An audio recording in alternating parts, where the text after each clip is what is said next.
Good day, everybody. My name is Todd. I'm the man who takes people out into the field and has them either live interact with or eyewitness a Sasquatch. Today we're going to talk about something. We got some pretty amazing evidence and an eyewitness accounting that I'm going to talk about today that may, I hate to say it, but may put the Sasquatch in one of the fastest animals on the planet.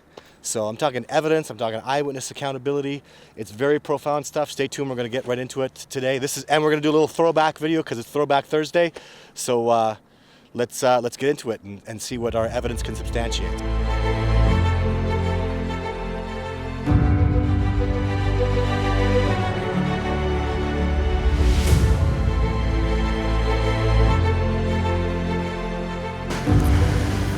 For the past 10 years, I've been conducting expeditions, documenting chronicles, and interviewing people pertaining to the subject of Sasquatch. With over 20 years worth of hardcore backcountry expedition experience into the most remote regions, I've tracked and studied various North American species that have had little to no exposure to civilization. I am a student of many disciplines, trained in the art of tracking by a Cree Nations elder and a military sniper. My skill sets include camouflage techniques using the terrain and its features to mask ground movement, survival, evasion, and escape techniques. I've been able to see for the first time some complete segments of Todd Standing's filming of Sasquatches, and I am firmly convinced that he has filmed Sasquatches and that what he has portrayed in his documentary are indeed very close portraits, in fact, of the Sasquatch face. So as many of you know, I have video 3 footage, shows Sasquatch running faster than the fastest man in the world can run, but it's gone way beyond that. So I'm going to show this Throwback Thursday video.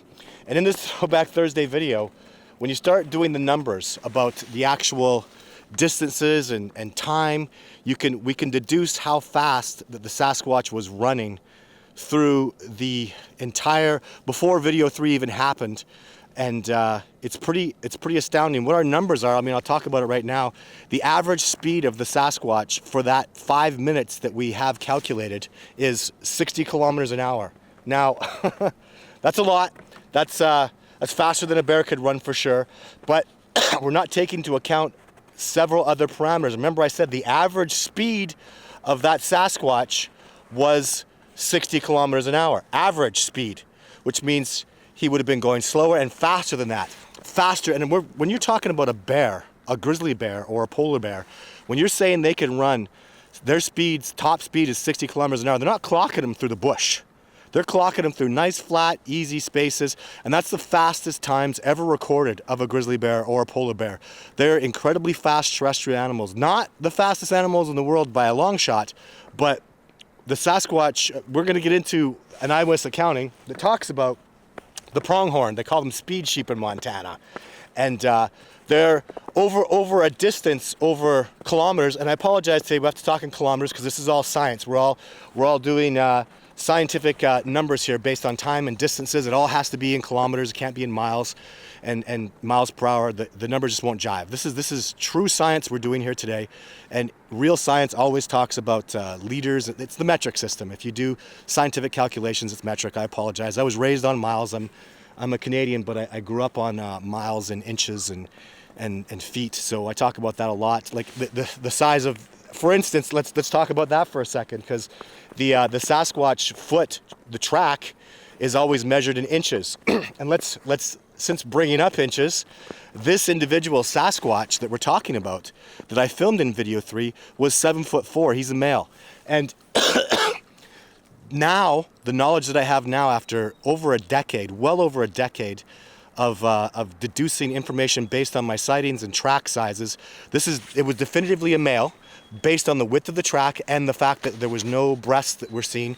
And even in the sighting, I'll talk about the sighting in a little more detail. It was Trevor who was running ahead of me, who saw the Sasquatch first before I did.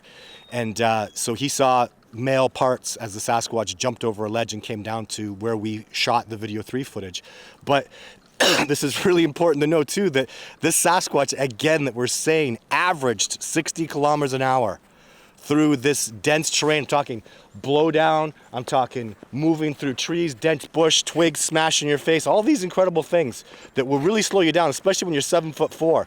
They're not moving down low to the ground like a bear would. They're up nice and tall. Vegetation and terrain like this, dense bush, blowdowns, logs to jump over, trees to whittle between, and you still average 16 kilometers an hour. And you know this, another scary thing is, this day watcher, the day watchers are always, in my experience, what I've seen is they're teenagers usually. And this was a teenager. And I have him at approximately 15 years old based on his 15-inch track, because we talk inches and tracks, because let's be honest, this is dominantly an American discovery from the United States. So a 15-inch track, that male, when he grows to be full grown, and this was just 15 inches. And he was just 7'4". He'll grow to 9 feet tall, and he'll grow to have a 17-inch track. So based on our deductions, this is approximately a 15-year-old. And as you better well know, in the world records for humans and Sasquatch there's quite a few similarities, obviously. The DNA is so incredibly similar, but you must understand, so now it's not a full-grown Sasquatch. There's no 15-year-old in the world that has any world records, and if he did, he would break it when he's 16, 17, 18. You're still growing, you're still evolving, probably even better when you're 20. So this is, and when we say 15, it's plus or minus a year. He could be 14, oh my God, wouldn't that be scary? And he could be 16 years old, but not any bigger than that. You must know, at the very least, we can deduce he's not a fully grown male yet. Be afraid when he gets fully grown how fast he's gonna run, right?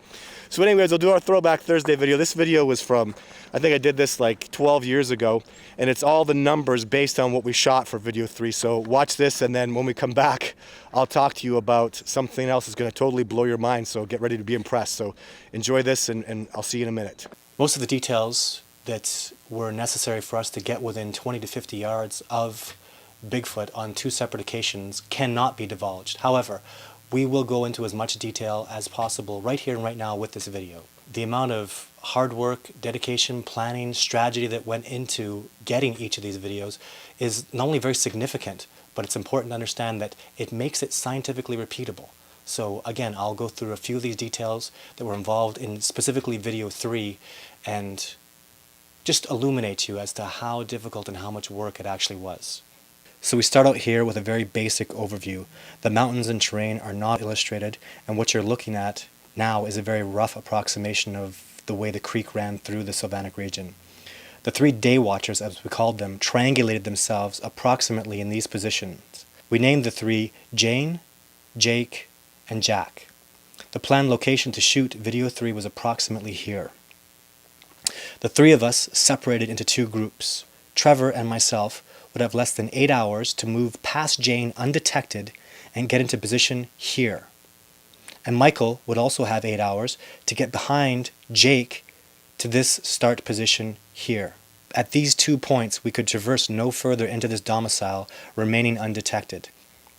Michael was 1.5 kilometers from Jake and 2.5 kilometers from the video 3 point.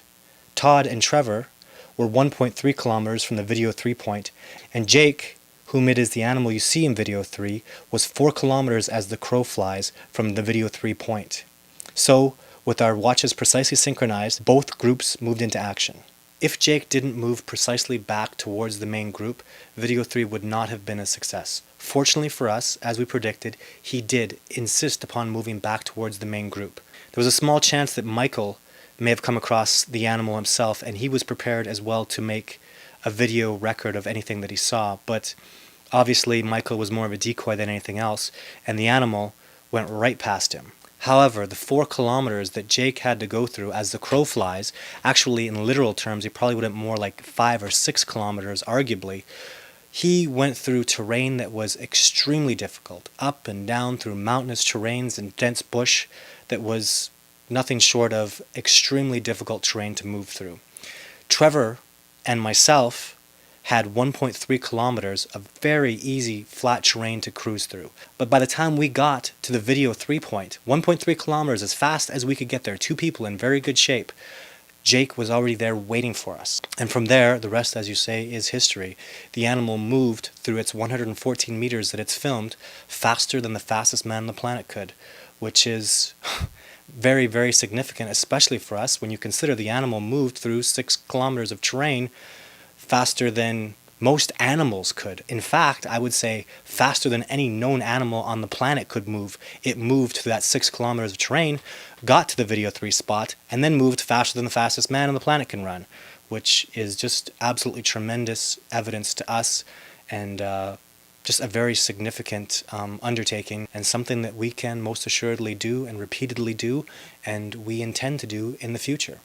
Okay, so you watched that little deduction there. So let's crunch some numbers here. So it took us 5 minutes, and we know it was 5 minutes precisely. Well, not precisely, let's not say bang on, but really close to 5 minutes. And it took Trevor and I to run that 1.3 kilometers through pretty, like I said, pretty reasonable terrain. We weren't slowed down too much. We were very, very fit. Trevor was about 20 yards ahead of me. Trevor saw the Sasquatch. I know I call him Jake, and this is a Sasquatch from the United States. So I went to Canada and filmed another Sasquatch, and I call him Jake. I apologize for the confusion. I just liked the Jake, Jane, Jack, the J names. I don't know. I just liked it. But anyways, so I'd never. This is the only footage I ever got of this. This is USA Jake. We'll call him. So what's amazing was, so in that 5 kilometers that this Sasquatch ran, at the end of it to get where we were down by the river. The rivers always have winding, you know, they're down usually, and this was a medium-sized, I would actually call it a creek, not a river. But anyways, it had worn out, so this Sasquatch had jumped over about a 60-foot ledge, coming down 85 degrees in the dirt. That's where Trevor saw him slip down and stop at the video 3 spot. So he was there before us. He ran 5K through dense bush faster than 2 human beings, very fit human beings. We're not breaking world records, but you know, to run the 1,500 meters, the world record is like 3.5 minutes. And you know, we did it through terrain, 1.3 kilometers in 5 minutes. So we're not too bad. We're not breaking any records or anything, but it's pretty impressive. So the Sasquatch was there waiting for us, which was freaking shocking. And again, Trevor was ahead. He saw that Sasquatch there.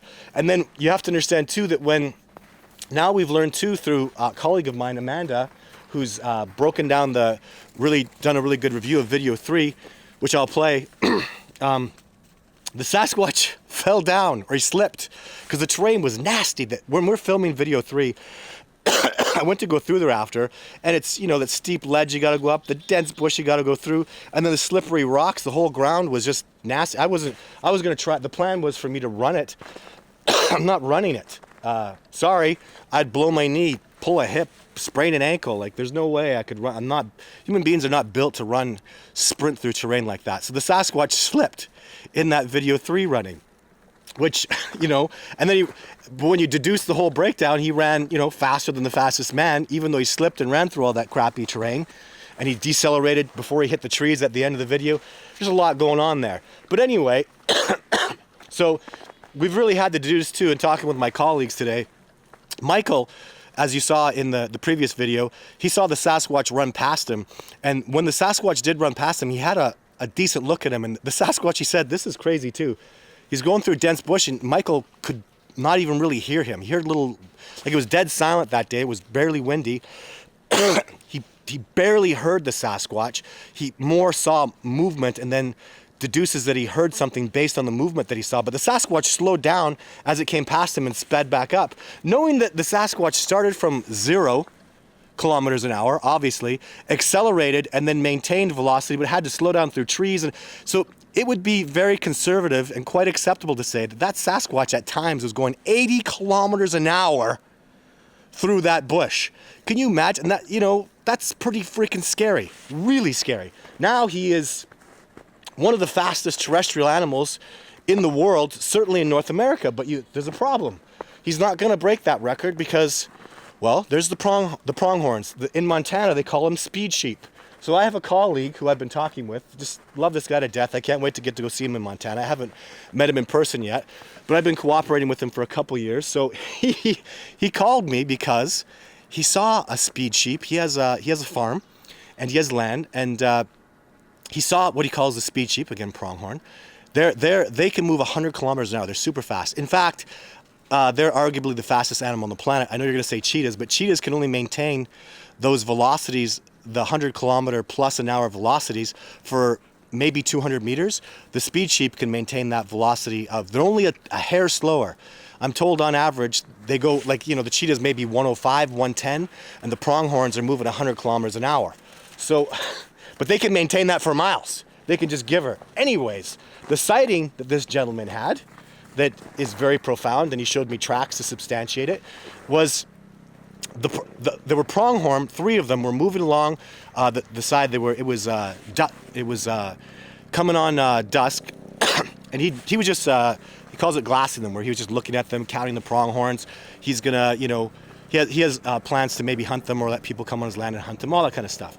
So he's looking at these pronghorns, and suddenly he sees a shadow come out from in the trees and chase the pronghorns. And this is what's really important about it, is the pronghorns hit top speed.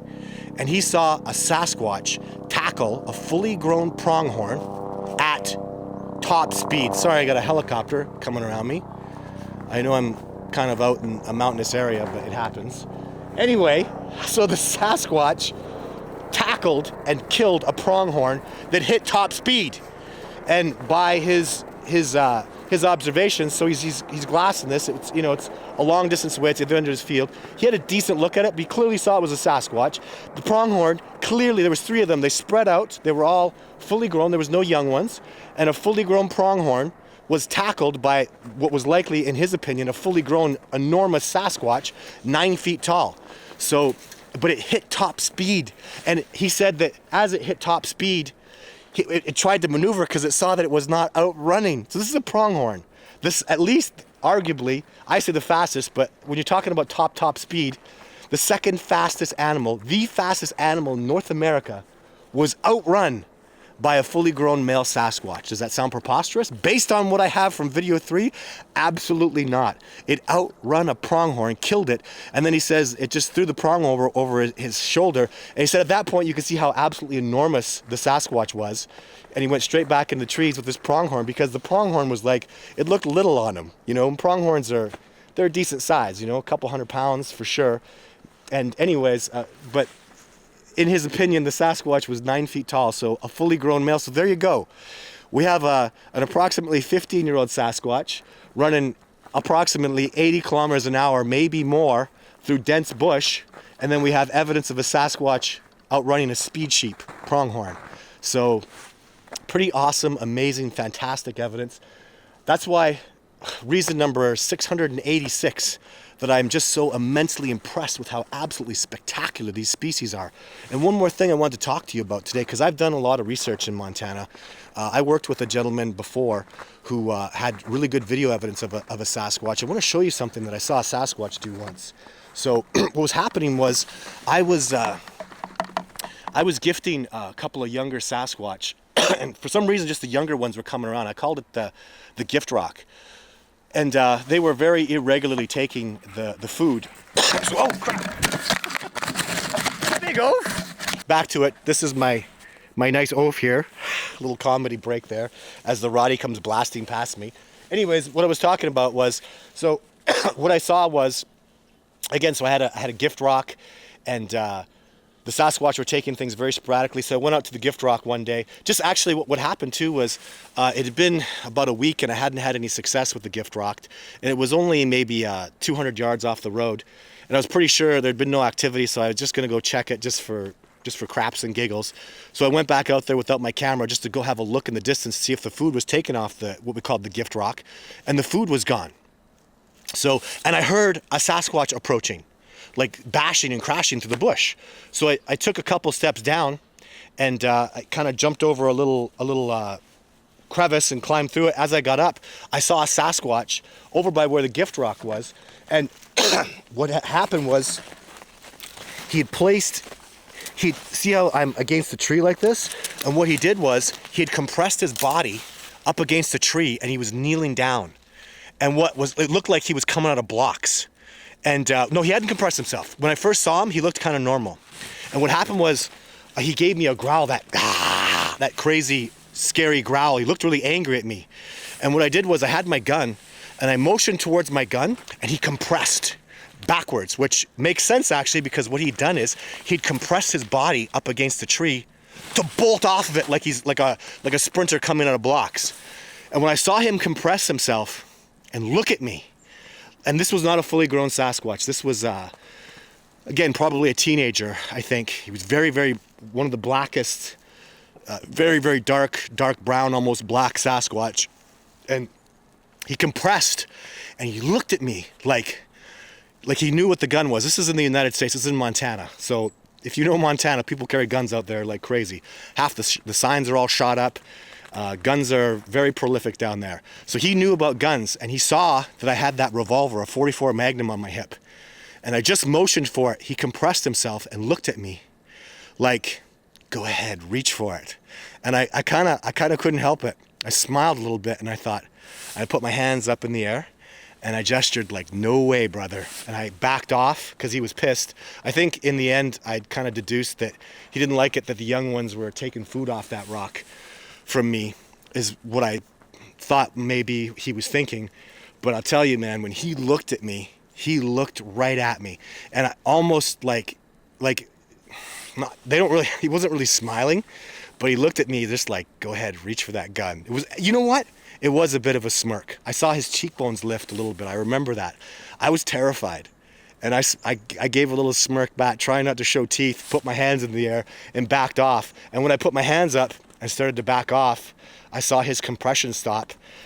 And then he stood up and looked at me. And I said, and then, I tried to kind of put my coat over so I covered up the gun a little more. And I said, yeah, brother, I'm not pulling this gun on you, no way.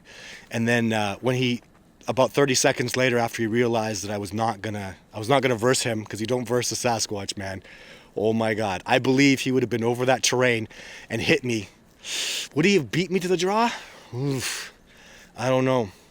I really don't know, because I can draw pretty fast. I'm a little practiced at it. But compressed like that, and got it. But then you're going to war with Sasquatch. There's no way I would do that. It's just not in my nature, even back then. And this is about 10 years ago. But what an awesome experience that was. And I started to think too. And I remember asking this gentleman, how fast the Sasquatch came out. There's no way to know, but I would suspect and deduce even that Sasquatch was along the tree line, and probably had compressed himself up against a tree. That's why I brought it up. Really compressed himself up against a tree and then shot out after those pronghorns and caught them. But again, even though he had that, probably had about 50 yards, and then the pronghorns might have reacted at about 25 yards, they still hit top speed before that Sasquatch. I mean, that was something I really grilled about the eyewitness account. Was the guy, I was like, are you sure? He says, oh yeah, those pronghorns, man, they really accelerate fast because they have hooves and the ground was very grippy. And he says, there's no doubt that pronghorn hit top speed, and his ears were back, and he could still, he still knew that Sasquatch was coming for it, and started to try to maneuver like prey does to out, but it didn't matter. There was nowhere to go. That Sasquatch just latched onto him, and then he said it happened so fast he wasn't sure. It just seemed like the Sasquatch got a hold of its head, or maybe the pronghorns themselves, and then just broke its neck because it went to the ground. And he said it died fast. He said as soon as that Sasquatch latched onto it, you could see some, like the animal, the pronghorn went down, and he said the hooves and everything kind of came up as it went to flip over, and the Sasquatch just twisted a couple times, and that pronghorn was dead. And threw it over his, he literally, the pronghorn went down, 2-3 seconds later, he picked it up, threw it over his shoulder, and was walking in the bush. You got to be impressed with with that eyewitness accounting, man, because bears and wolves and mountain lions, they don't kill. Well, it's not often you see them kill that quickly. Certainly not a bear, and certainly not wolves. A mountain lion maybe if they get that back of the spine, but it's still to consider that there's no teeth, there's no claws involved. It's just absolute brute strength that that pronghorn was killed. And again, the second fastest animal in the world, the top fastest animal in the world. And I wholly believe it based on what I've seen, the experiences that I've had, and just mind blown with all that stuff. So a tremendous amount of evidence here. And just the beginning, that's part of the reason I'm so ambitious and very, very, I want this discovery to start happening, guys, really badly. I want to start seeing these numbers because, this is very superficial stuff that we have here. The real science and when researchers are really able to watch and learn and deduce what the Sasquatch can actually do. And they're bipedal. Like, ostriches can't go fast, you know, ostriches are bipedal. But my God, like, to think a biped, the most man-like primate on the planet can outrun a bear, can possibly outrun a pronghorn. If you go by that eyewitness accounting, can definitively outrun a pronghorn, the fastest animal in North America. And then they can, you know, average 60 kilometers an hour through dense bush over a 5 kilometer distance. You know, that's for the Americans, that's 3 miles in a sprint, moving at, you know, faster than a bear can move in open terrain. I mean, all these things are adding up to be so tremendously significant. Like, the evidences and the sightings, and it's so much. What a miraculous species this is. Can you imagine the books that'll be written and the literature that'll come out about this tremendously? We have, honestly, I teach my son that, you know, people, human beings we're pretty weak. Like, we can't survive out in the winter. Like, animals like elk and deer and the mountain lions, they're tough, man. They can survive. People can't survive without their technology. They cannot do it. And to understand that, as technologically based as we are, honestly, as weak as we are, we don't have body hair. We can't do anything naked.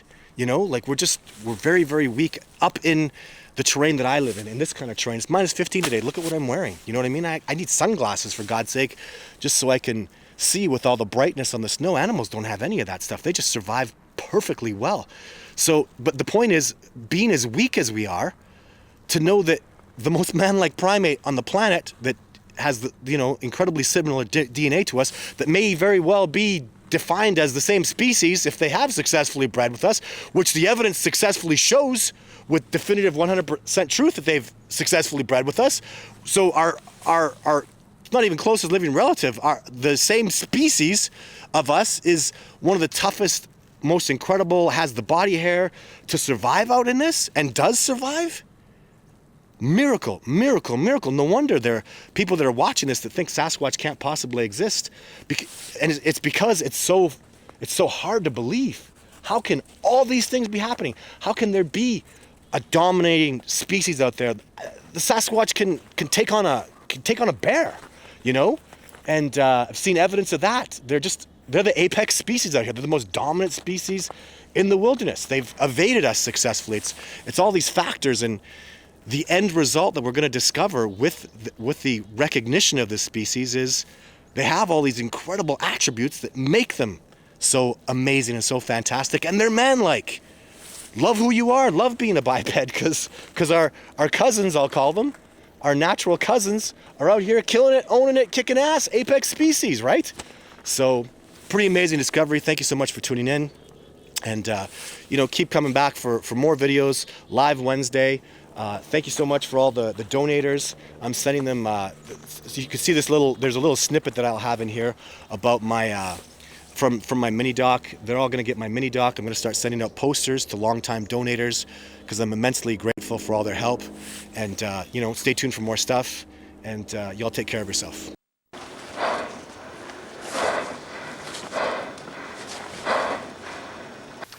So this is where we shot video 3. This is Sylvanic, and this is one of the first areas you come into when you rock climb through the mountains from whichever direction you want to get into it. And this is pretty much precisely where we first saw the animal. There's absolutely no coincidence that we were in this area.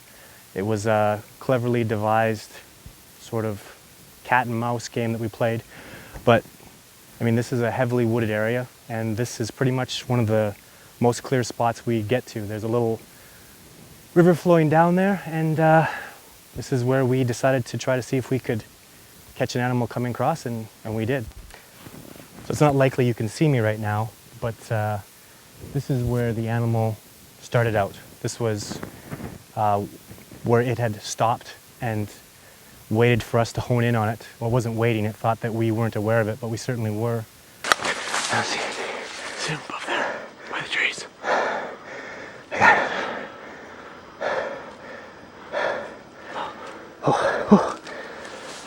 Clearly, when it became aware of us, this is where it bolted up, I guess the shot we call the ass shot. And on the video that we have, it's 4 seconds. So from this point right now, it's hard to see, but this is 20 feet up at least.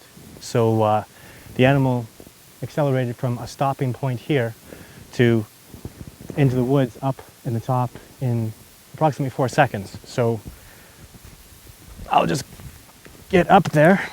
I'm not going to try to sprint it because it's significantly steep and it's almost more of a climb than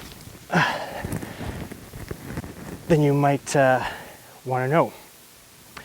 So up here, this is where we have our ass shot of the animal. I'm standing here about 6'3" with my shoes on, 210 pounds. And from here, the animal traversed this area, which is very, very steep, probably a minimum of 65 degrees, I would say, and disappeared into the woods.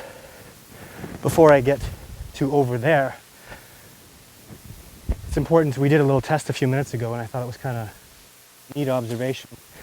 We took a stick like this one and I threw it down, and I'll count to where the animal started and we'll see how long it takes the stick to land. It took the animal approximately 3 seconds to get here, maybe another second to disappear into the woods.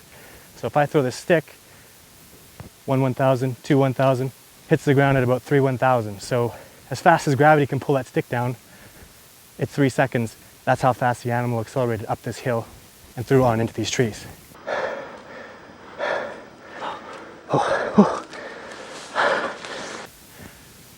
Okay, so this is the second part of where we saw the animal come out through these woods. I'm not even going to try to go through there. It's just dense bush, and what's ironic about this is we chose this spot because there was a clearing there and we assumed the animal would have to go crash into the river, in which case we would have been right on top of him.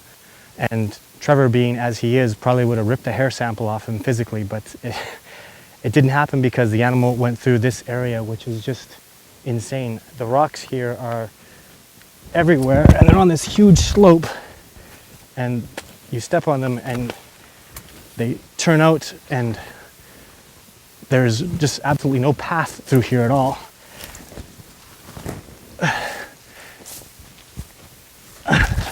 And it's slippery and there's just no way around all this stuff. So the animal did its entire run from the beginning to end in approximately 17 seconds. So I'm assuming, I mean, there's just no way to know which way it went through, but came across like this and then just somehow managed to move through here. This is kind of, again, a relative shot.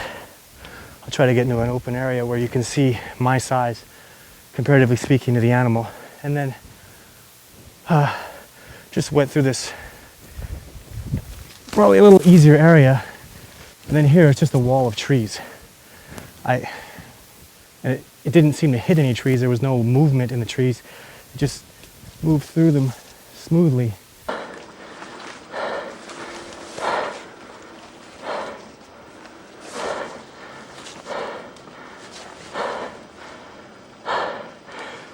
I think I got it. We chose this spot because we just thought there was no way he could come through here.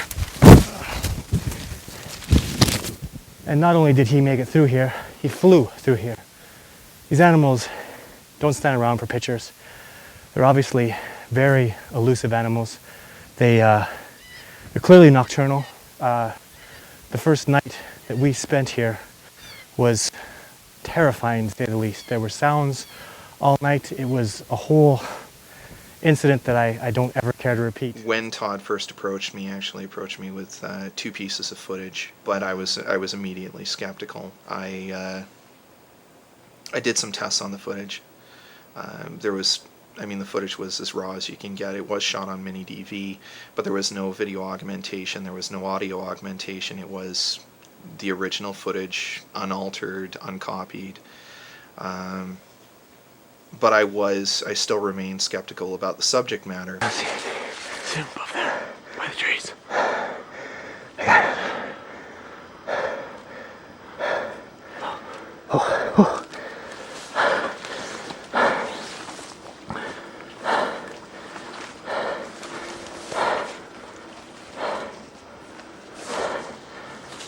me be a devil's advocate. I am sure with Photoshop I could dummy up a picture of me standing between the Queen and Elvis holding next week's newspaper. Mm-hmm. How can we know that this is real footage? Oh, it's raw. There's no arguing that. I mean, I'll show that to anybody. I've already had it analyzed by skeptics. And you can't, when it comes to people that know about film, you're not going to fool them. They're going to say this is garbage and that's been video augmented. And video 2 could possibly be a man in a suit because, you know, there's no extenuating thing happening. It's not doing some amazing athletic feat. Video 3 cannot be a man in a suit, though. And I'll put that out there to people. I had a kineticist analyze this, and he's, you know, a big name guy, but he won't come in my documentary. He won't speak on behalf of it. So I need somebody who's a kineticist who will analyze this, watch the video, and come and speak on my documentary and come forward and say, hey, this is real. Like this guy, if this is real footage, because that's not his place of expertise. When you watch any Bigfoot video, like the Patterson one, it could have been a man in a suit, right? And that's what Dylan's thinking. This is all just garbage. This is a man in a suit. A kineticist who's an expert on motion, bipedal motion to do with humans, analyzed it and said the fastest man in the world couldn't have done that in 24 seconds, and that species just did it bipedally, like only humans could, in 17 seconds, faster than the fastest man in the world.